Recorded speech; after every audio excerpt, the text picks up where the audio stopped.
ఇప్పుడే జీ5 app download చేయండి. చూడండి మీ ఫేవరెట్ టీవీ షోస్ ఎప్పుడైనా ఎక్కడైనా. ఎందుకండి అంత కోపం? వాళ్ళిప్పుడు అంత తప్పేం చేశారు? ఏయ్, నువ్వే వత్తువే నన్ను క్వశ్చన్ చేయడానికి. వీళ్ళు నిన్ను నెత్తి మీద పెట్టుకోవచ్చు, కానీ నేను నిన్ను నెత్తి మీద ఎక్కించుకోను. పని మనిషివి పని మనిషిలా ఉండు. నేను పని మనిషినేనండి, కాదనడం లేదు.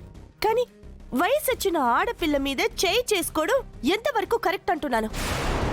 నా పిల్లలు నా ఇష్టం, అడగటానికి నువ్వెవరు? నేను అడగొచ్చా సుచిత్ర?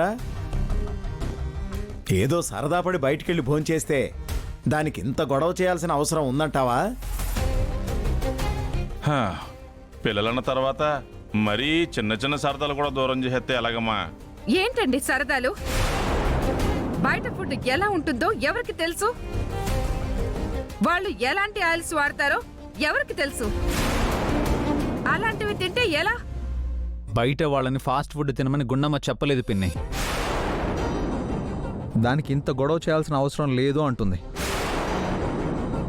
చూడండి, మీరు అనుకోవచ్చు వాళ్ళ హెల్త్ కోసమే నేను ఇదంతా చేస్తున్నాను అని, వాళ్ళని క్రమశిక్షణలో పెడుతున్నాను అని.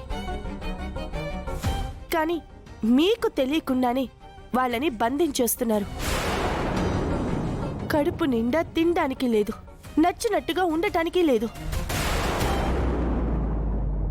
మీరిలాగే బిహేవ్ చేస్తే వాళ్ళకి మీ మీద ప్రేమ కాదు, విసుగొచ్చేస్తోంది. వాళ్ళే చిన్నపిల్లలు కాదు కదా. ఒకవేళ తప్పే చేశారనుకోండి, కానీ చెప్పే విధానం అంటూ ఒకటి ఉంటుంది.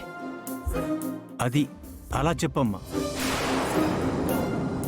ఏదో పిల్లలు ముచ్చటపడ్డారని చెప్పి నేనే తిందామన్నాను.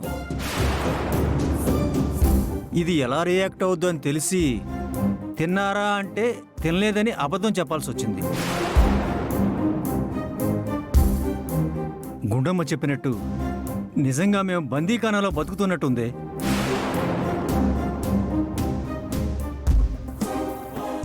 ఎవరైనా పిల్లల్ని ఇష్టంతో పెంచుతారు. నువ్వు క్రమశిక్షణ క్రమశిక్షణ అంటూ శాడిజంతో పెంచుతున్నావు.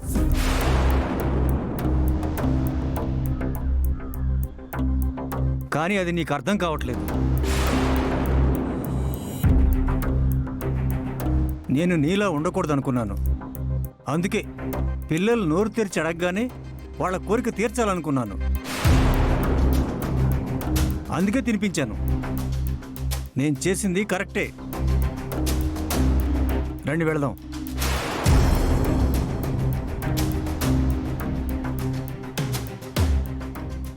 జీ5 యాప్ డౌన్లోడ్ చేసి అన్ని ఎపిసోడ్స్ పూర్తి ఉచితంగా చూడండి.